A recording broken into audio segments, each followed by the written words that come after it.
Hello, I'm Mike Williams, the Academic Support Coordinator at the Culture Intensive English Program.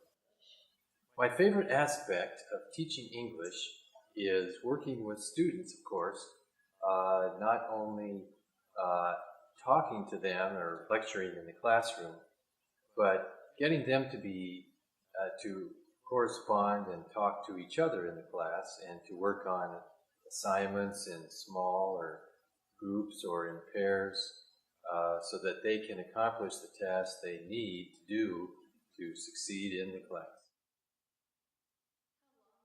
I've been teaching at the UNI CIEP for about 15 years.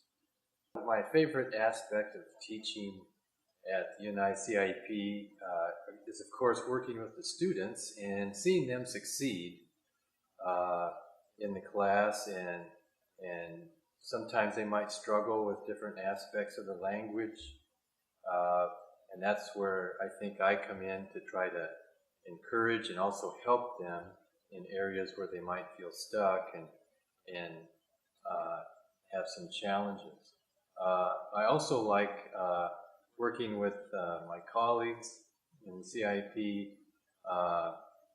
in both the faculty and in the office, because everyone is very supportive.